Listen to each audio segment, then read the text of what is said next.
ಅಭಿವೃದ್ಧಿ ಆಯಿತು? ಸುಮಾರು 800 ಶತಮಾನದಿಂದ ಈ ದೇವಸ್ಥಾನ ಕಟ್ಟಿರೋದು ನೋಡಿರೋ ಕಾಲದಲ್ಲಿ ಆಗಿದೆ ದೇವಸ್ಥಾನ. ಇದಕ್ಕೆ ಕಲ್ಲದ ಬುಡಮೇಲುಗಿರಿ ಅಂತ ಹೇಳ್ತಾರೆ. ಗಾಡಿ ಕೆರೆಯಲ್ಲಿ ಮೇಲಿದ್ದ ನೀರು ಉದ್ಭವವಾಗುತ್ತೆ. ಈ ಉದ್ಭವಕ್ಕೆ ಮೂಲ ಕಾರಣ ಅಂದರೆ ರಾಮಾಯಣದಲ್ಲಿ ರಾಮತೆ ಹೋಗ್ತಾನೆ.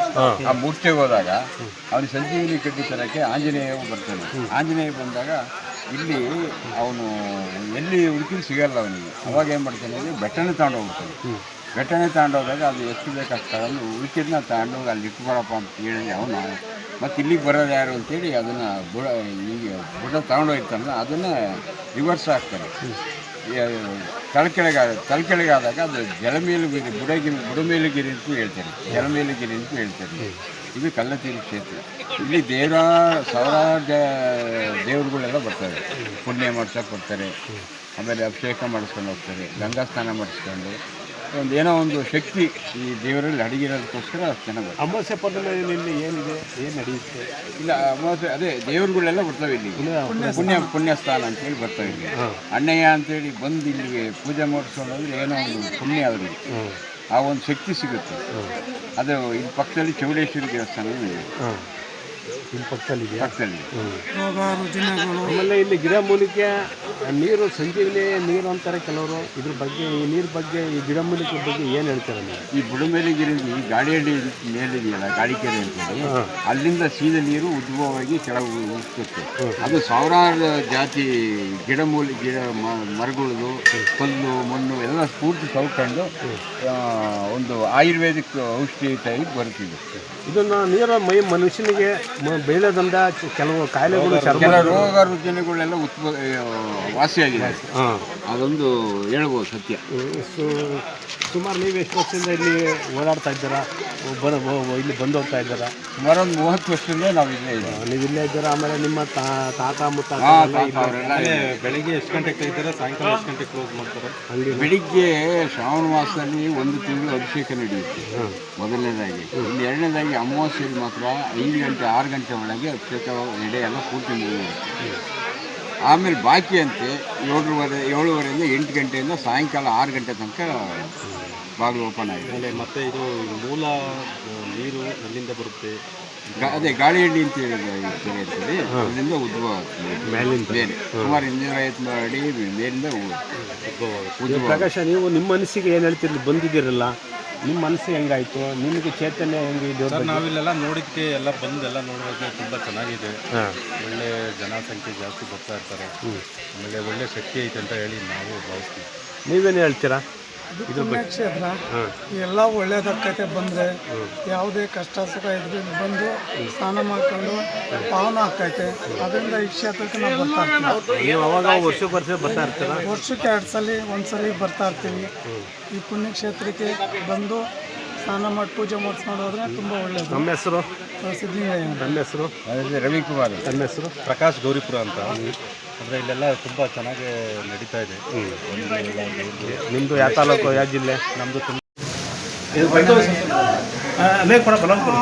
ಮಾತಾಡಿ ಸ್ವಾಮಿ. ಪುರಾತನ ಕಾಲದ ಸುಮಾರು ಒಂದು 500-300 ವರ್ಷ ಇದೆ.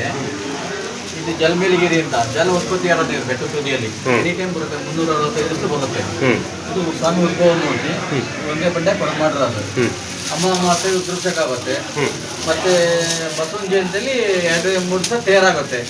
ಒಳ್ಳೆ ವರ್ಷ ತೇರಾಗುತ್ತೆ. ಮತ್ತೆ ಒಳ್ಳೆ ಇದು ಪುಣ್ಯ ಕ್ಷೇತ್ರ ಆಗಿದೆ. ಈ ಅಮಾವಾಸ್ಯೆ ಪರ್ವದಲ್ಲಿ ಜನಗಳು ಹೆಚ್ಚಿಗೆ ಬರುತ್ತಲ್ಲ, ಪ್ರಸಿದ್ಧವಾಗಿದೆ. ಅಂದ್ರೆ ಅಮಾವಾಸ್ಯೆಗೆ ರುದ್ರಾಭಿಷೇಕ ಇರುತ್ತಲ್ಲ, ಎನಿ ಟೈಮು ಜನ ಜಾಸ್ತಿ ಇರ್ತಾರೆ. ಈ ಜನವರಿ ಫೆಬ್ರವರಿಯಿಂದ ಮೇ ಜೂನ್ವರೆಗೂ ಫುಲ್ ಜನ ಇರುತ್ತೆ. ಈ ದೇವ್ರಲ್ಲಿ ಬೆಳ್ಳಿ ದೇವರುಗಳೆಲ್ಲ ಬಂದು ಇಲ್ಲಿ ಪುಣ್ಯ ಮಾಡಿಸಿ ತಗೋತಾರೆ. ಇಲ್ಲಿ ಬಂದು ಪುಣ್ಯ ಮಾಡಿಸಿದ್ರೆ ಆ ದೇವ್ರಿಗೆ ಶಕ್ತಿ ಬರುತ್ತೆ. ಅದು ಇದು ಬಂದಂಗೆ ಒಂಥರ ಜೀವನ ತುಂಬಿದಂಗೆ ಚೆನ್ನಾಗಿ ಕ್ಲಿಯರ್ ಆಗುತ್ತೆ. ಮತ್ತೆ ಬಂದ್ ಜನಗಳಿಗೆ ಸ್ವಲ್ಪ ಅನುಕೂಲ ಆಗುತ್ತೆ. ಬಂದು ಹಣ್ಣು ಸ್ನಾನ ಮಾಡಿದ್ರೆ ಇದು ಗಿಡಮೂಲಿಕೆ ಔಷಧಿ ನೀರು ಇದ್ದಂಗೆ. ಇದು ಸಂಜೀವಿನಿ ನೀರು, ಸಂಜೀವಿನಿ ನೀರು ಇದ್ದಂಗೆ ಬಂದ್ರೆ ಎಲ್ಲ ಕ್ಲಿಯರ್ ಆಗುತ್ತೆ. ಕಾಯಿಲೆ ಕಸಟಿ ಎಲ್ಲ ಸ್ವಲ್ಪ ಗುಣ ಆಗುತ್ತೆ. ಸುಮಾರು ಎಷ್ಟು 1000 ವರ್ಷದಿಂದ? 1000 ವರ್ಷ ಅಂದ್ರೆ ಹೆಚ್ಚಿಗೆ ಒಂದು 500 ವರ್ಷದ ಮೇಲೆ ಆಗಿದೆ ಸರ್. ವರ್ಷ ಇತಿಹಾಸ. ಹೆಚ್ಚಿಗೆ ನಮ್ಮ ಅಜ್ಜ ಮುತ್ತಜ್ಜ ಕಾಲದಿಂದಲೂ ನಾವೇ ಮಾಡ್ತಾ ಇರೋದು. ಈಗ ನಮ್ಮ ಮಕ್ಕಳು ಮಾಡ್ತಾರೆ ಮತ್ತೆ ಮುಂದೆ ಬರ್ತಾ ಇರುತ್ತೆ. ಒಟ್ಟನೆ ನಿಮ್ಮ ವಂಶದವರು ಇಲ್ಲಿ ವಿಶ್ವದಲ್ಲೇ ನಾವು ಪೂಜೆ ಮಾಡ್ತಾ ಇದ್ದಾರೆ ಸರ್. ಸರಿ ಸರಿ. ಇಲ್ಲಿ ನಮ್ಮ ಅಜ್ಜಾರು ಮಾಡ್ತಿದ್ರು, ನಮ್ಮ ತಂದೆಯವ್ರು ಮಾಡಿರು, ಈಗ ನಾವು ಮಾಡ್ತಾ ಇದೀವಿ. ಆದ್ಮೇಲೆ ನಮ್ಮ ಮಗ ಮಾಡ್ತಾನೆ. ಸರ್ ಹಿಸ್ಟ್ರಿ ಏನು ಸರ್ ವೀರಭದ್ರ ಸ್ವಾಮಿ ಅಂತ. ಅದೇ ಇತಿಹಾಸ ಇತಿಹಾಸ ಹೇಳ್ತಾ ಇದ್ದೀವಿ ಒಂದ್ಸಲ. ಇಲ್ಲೇ ನೀರನ್ನು ತಗೊಂಡೋಗಿ ಮನೆಗೆ ಪೂಜೆ ಮಾಡ್ಬೋದು ಪೂಜೆ ಸರ್, ಮಾಡ್ಬೋದು, ಸೇವನೆ ಮಾಡ್ಕೋಬಹುದು. ಆಮೇಲೆ ಮನೆಗೆ ಜಮೀನಿಗಾಗಲಿ ನಮ್ಮ ಮನೆಗಾಗಲಿ ಅಭಿಷೇಕದ ನೀರು ಇದೆಯಲ್ಲ, ಅಭಿಷೇಕದ ನೀರು ತಗೊಂಡೋಗಿ ಜಮೀನಿಗೆ ಹಾಕ್ಬೋದು.